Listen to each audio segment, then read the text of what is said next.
Today we're going to take a look at a couple of minor stucco repairs using Ecodur1. First, we've got this little hole where something looks like it used to be mounted but no longer in use, so we don't like holes in our stucco. Right in here, got some cracking. They swapped out this panel. I think just the swapping caused some spider webbing there, so we're going to get both of those fixed today. As a bonus, we're also going to seal in this penetration.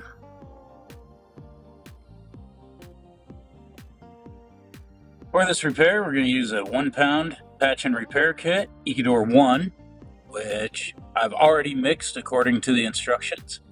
I'm just going to cut the top off of this. I'm going to go pretty low because I'm going to work right out of the bag here. Now, if I were on a roof, I would maybe just dump the contents right out onto the work area. Big thing to keep in mind here, yes, the little repairs that we're making here on a stucco wall, this could just as easily be a stucco parapet on a roof or anything that way. Ecodur1, so nice and thick, it can just stand right there and we can just start filling. And you can see the fibers working there.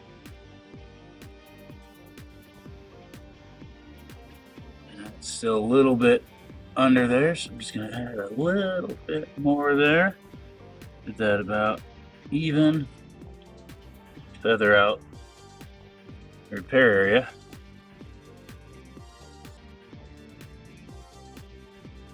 Now, you could retexture this.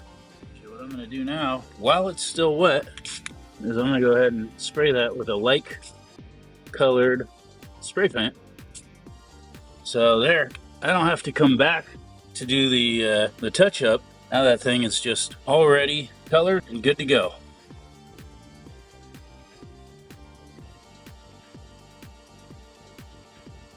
Here's our little spider cracking. If this were worse, or if it looked like it were still in continuous movement, we could easily embed some polyester reinforcement.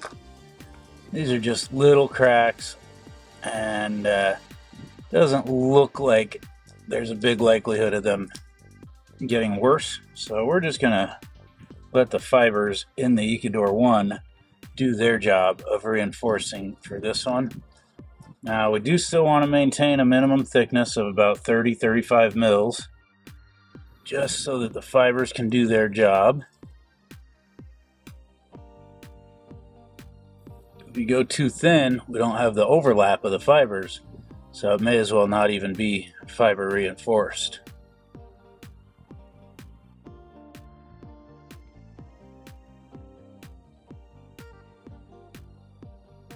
And this stuff stands pretty well, so it won't exactly match your texture, but it is gonna kind of telegraph it through, so it'll mimic the texture.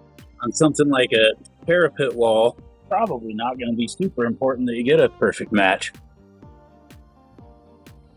We are going to do a little color matching on this one too. Again, because Ecodur requires no off-gassing or evaporation, throwing that spray paint on there before it's even done curing is not going to affect the cure.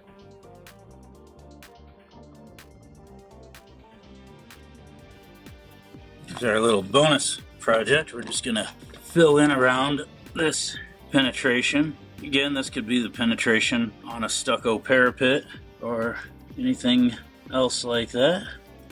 Just gonna goop our Ecodur1 fiber reinforced cool roof coating right in here around the edges, and where it's not wanting to get into the corners there real good, what we want to do is start high and sort of force it down into those, and it surprisingly works a lot better than a more direct approach with this thickness and the fiber reinforcement.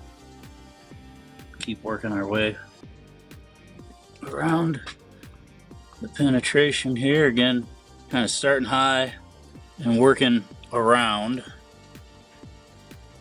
Let gravity be your friend on this one.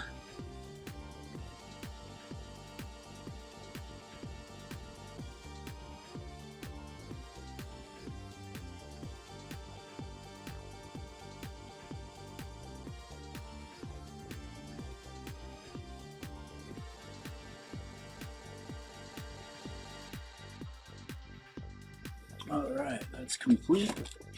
Let's color match this a little bit.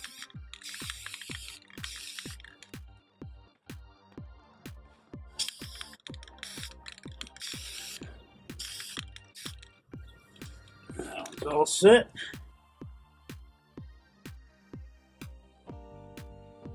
There's that little pocket repair the next morning. As you can see, everything is now cured up very well. Now what I like about getting the spray paint in while the Ecodur is still curing is it becomes very scratch resistant. And so it feels like it actually helps make the spray paint a little bit stronger.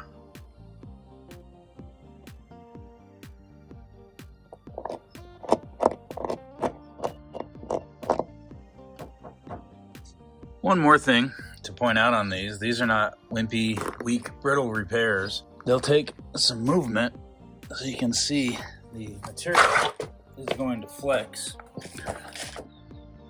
right along very well with the pipe. If it gets kicked or hit by the lawnmower or anything that way, it's not going to start chipping away.